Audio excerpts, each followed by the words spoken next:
What's going on, people? We are Tottenham TV, still basking in the glory of the 5-1 win at the Tottenham Hotspur Stadium against Newcastle yesterday. What we're going to be doing today, well now, is we're going to be looking at how Twitter reacted to the brilliant win yesterday. So let's just get straight into it and take it away, Sim. All right, so first of all, we got Giuseppe Just Juve, who we had brilliant Mbappe, please. Mbappe, who we had on our channel after we signed the two guys from Juventus in January, and he said, I was not wrong about Kulusevski on We Are Tottenham TV in January, and he says Kulusevski is more suited to the Premier League, and that definitely seems to be the case, how things are going, and he seemed to right in a few of his predictions, Mbappe, to be fair to him. All of his predictions. Yeah. He said Bentancur's going to score from outside the box in his first few games after joining Spurs. He did that the first game, and now this.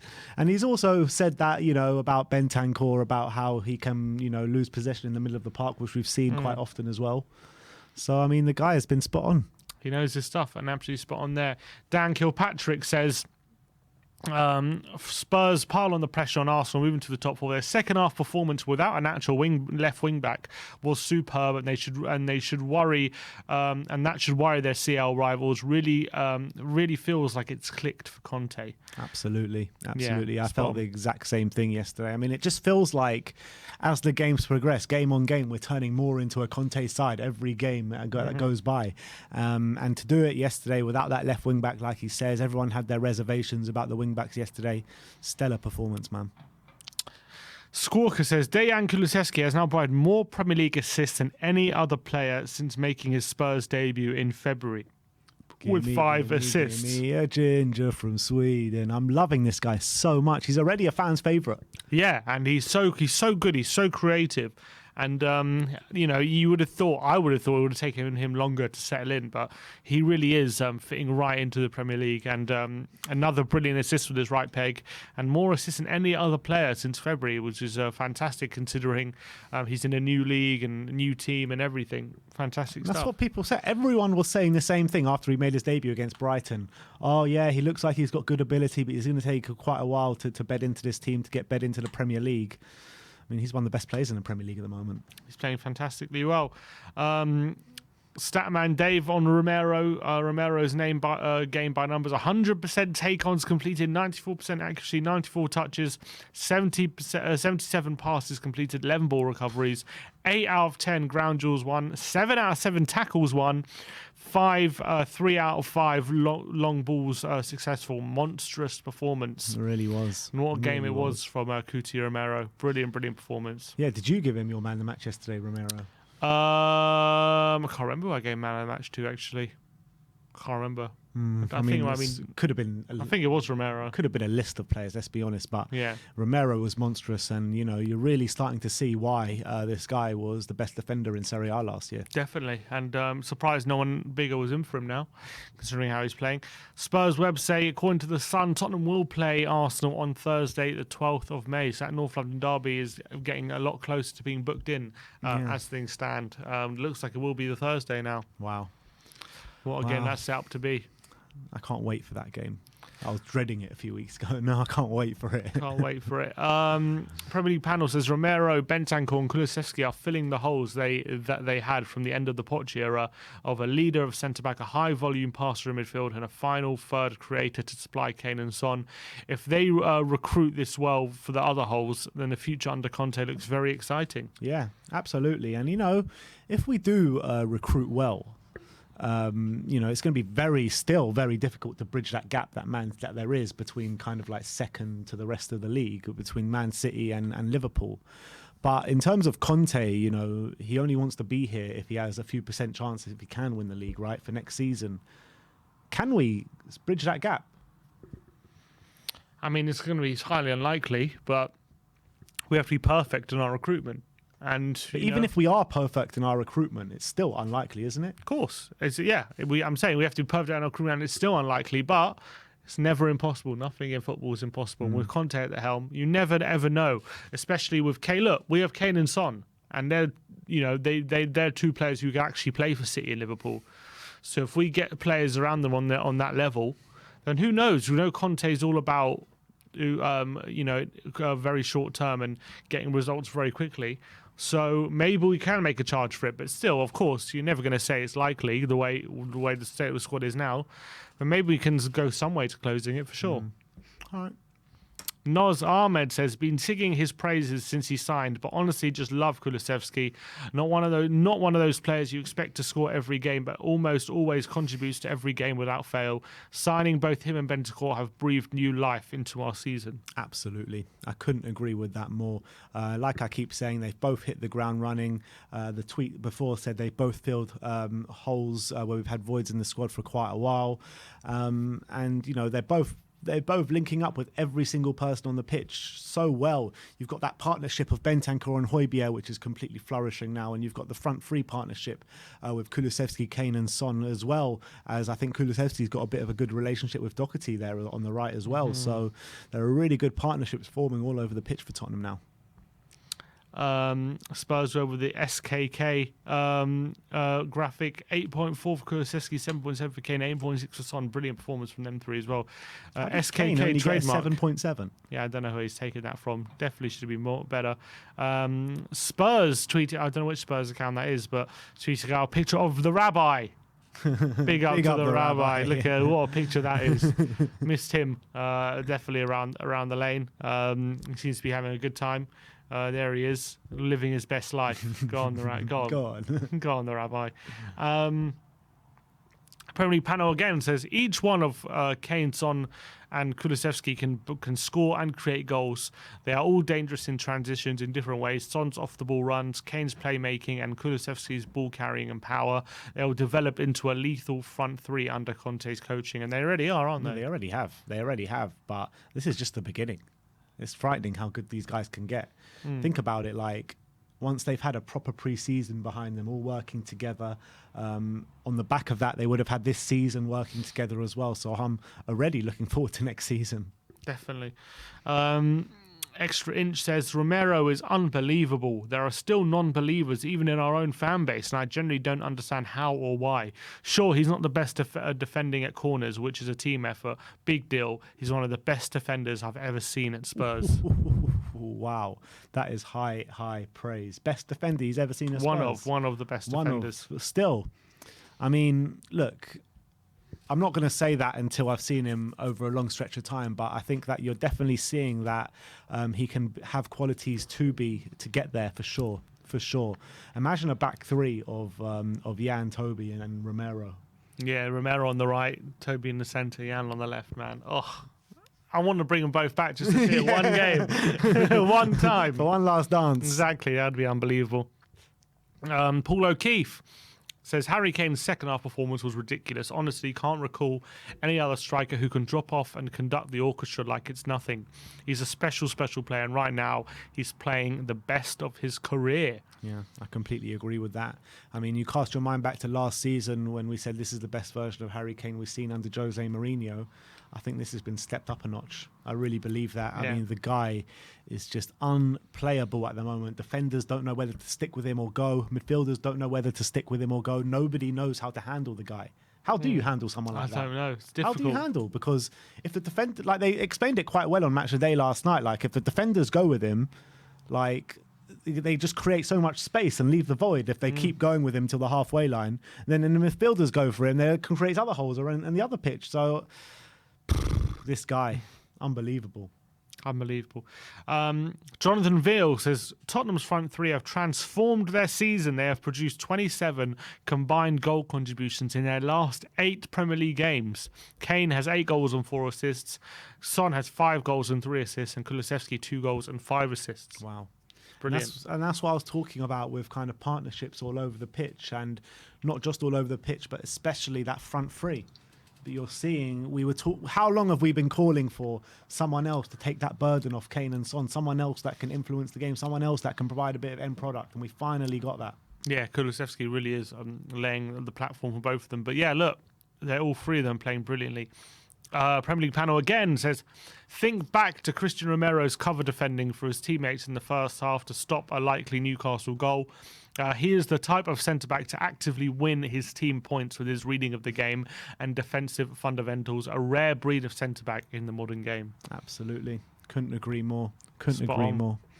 Harry Kane with the tweet saying perfect pick to sum up this afternoon, especially the second half. Brilliant team performance. Big push now to the end of the season. Come on, there's the rallying call. Come on. Great picture. Everyone together. I think it might have been when Emerson scored. I think he might be in the centre there somewhere. Brilliant, absolutely brilliant stuff. Or maybe that's when Doherty scored. No, that was when Doherty scored, yeah. Great picture though. Time to whip this out again, says Spurs Web. Mara Doherty. There we go. Absolutely fantastic stuff. We're never going to get bored of that. And he is playing out with skin at the moment. Big up the Doc. Lily White Rose analyses both teams' remaining fixtures with obviously Arsenal playing Palace tonight, but there's the remaining games for Spurs: Villa, Brighton, Brentford, Leicester, Liverpool, Arsenal, Burnley, Norwich. And then there's the remaining fixtures for Arsenal. We'll see how they get on tonight, but big one tonight. Imagine we win our next 4 games. That will be so vital. So vital. Within our next 4 games, we've got Villa, Brighton, Brentford and Leicester, which are 4 winnable games. And that takes Arsenal up to West Ham away. Exactly. And within those games, they've got Palace away tonight, Southampton away, Chelsea away, Man United at home and West Ham away. Could be very significant. Could be very, very significant. No context. Tottenham with a brilliant picture of Emerson and Doherty getting saved by Conte being Jesus. There you go. Absolutely fantastic stuff. The disciples. Conte probably does walk on water. Honestly, the way he's got these fullbacks playing, I wouldn't be surprised. Yeah, the Spurs Express, there you go. Spurs have scored the most goals in the Premier League in 2022, which is actually 30, not 29. We've scored the most goals in 2022, and in 2021, we couldn't get a shot on target. Yeah, it was crazy. It's crazy the turnaround, and that's all down to one man.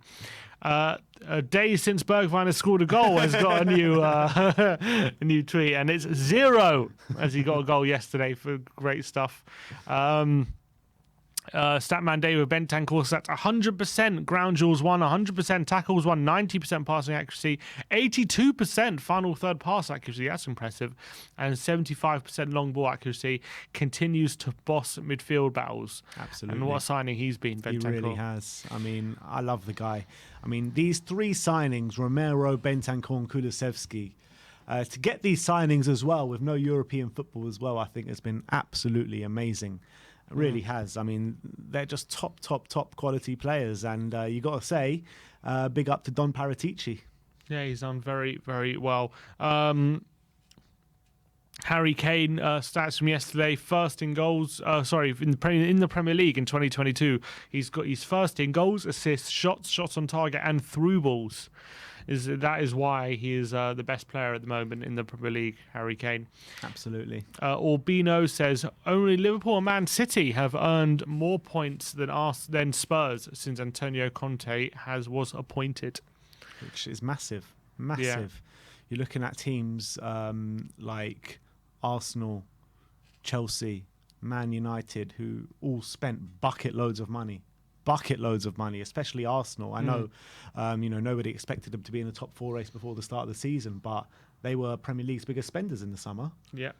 Manchester United brought in Ronaldo, Cavani, Varane, proper Galacticos squad that they've got there. And Chelsea looked for all to believe that they were going to be on a title charge this season when they won the Champions League at the back end of last season. They looked unbeatable at times.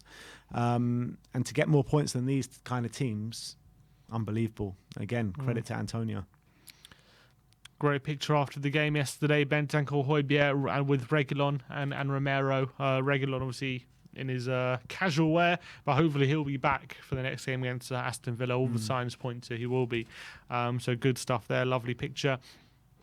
Deadly King tweeting yesterday, love what I'm seeing. Goals flowing, confidence flowing, and playing our style of football. Absolutely. Big up, Ledley. Absolutely. And, when Conte came in, everyone was just like, well, not everyone, but, some people were just like, oh, it's just another defensive manager and blah, blah, blah, blah, blah. But this is anything but defensive football, isn't it? Yeah, it's making a mockery of that. This is nowhere near defensive football. Harry Kane's last 8 Premier League games, look at that form. Ridiculous. 2 goals against City. What was he doing against Burnley? A goal and assist against Leeds, 2 goals against Everton, a goal against United, a goal against Brighton, 2 assists against West Ham, and an assist against Newcastle. Ridiculous form. It's ridiculous. It's absolutely ridiculous. The guy is just Machine. unplayable, man. Goal Unplayable. contribution machine. This is from Roma, but not much about Tottenham. But Mourinho banging his head on on the bench there. And you know what? To be just talking about Mourinho, you've got to say he's now 5th, 5 points off top 4, doing a decent job over there. He's doing a decent job, and I was credit where listening. credit's due. I was listening to an interview with Tammy Abraham yesterday, and he was just like, Jose has just given me everything. He's given me the platform. Tactical advice has been incredible, and he was just waxing lyrical about Jose Mourinho, about how good he's been for him. And I still believe, genuinely to this day, if we would have given Jose Mourinho what he wanted at Spurs and what he needed at Spurs, he would have been a success here and probably still be here now. Yeah, I still think we could have got top 4 that season if a few things went differently. There you go. Most goals in 2022 went over that. Live Score tweets out, no team have won more points than Tottenham from losing positions in the Premier League this season than Spurs. Never say die attitude. And that's the Conte way. Never say die. 14 points from losing positions. Good to see Trippier at the game yesterday. So Spurs official, there's Son and Trippier embracing after the game and Son giving him his shirt. Lovely to see. Did he ever play at the new stadium, Trippier, or did he leave before then? He left before, because we were Wembley. Then when he said, and he never played at the new stadium. And then, what else is there? Up to Joe says, today is the first time that Tottenham will end a day in the Premier League's top 4, having played at least 20 matches or more since Mauricio Pochettino in 2018-19. And so it's been a while. Wow, It's been so 3 years now. First time in 3 years that we've going to be this late in the season in top 4. Yeah, incredible stuff. But it does come with its caveats because Arsenal do have 2 games in hand on us and on the same points. They do. But we're still there for now. We're there for now. There's in the Bricklayers after the game. There's no sound, unfortunately. I don't think you can hear it, but there's fans chanting after the game. No, you can hear it. You can hear it? They can hear it, yeah. There you go. There's fans chanting for Wait till the end. Kulusevski. This guy's the best. He's so funny.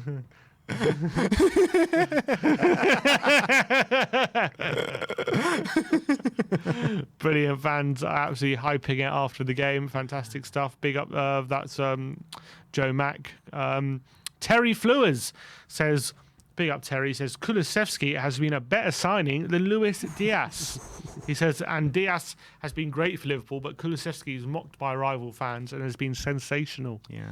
Has he been? Was he mocked by rival fans? Yeah, they called him a reject, didn't Right. I thought that was mainly our fans. But look, I think that when you're comparing Luis Diaz and Kulusevski, I think that they've both kind of hit the ground running, but Kulusevski has obviously just trumped him on goal output massively. Sorry, that guy. You're still laughing. Yeah, no, it's still there on screen. Yeah, 100%. I think he's definitely made more of an impact with goals and assists and stuff. Diaz, obviously, playing very well when it comes to helping Liverpool and with depth and stuff, but Kulusevski's probably made more of an impact so far. I think that's it for now. Yeah, that's it. All right, cool. That's it from Twitter. That is how Twitter reacted to the 5-1 battering of Newcastle yesterday. Let me know in the comment section below what your thoughts are on how Twitter reacted. Like, subscribe and comment. And as always, come on you Spurs.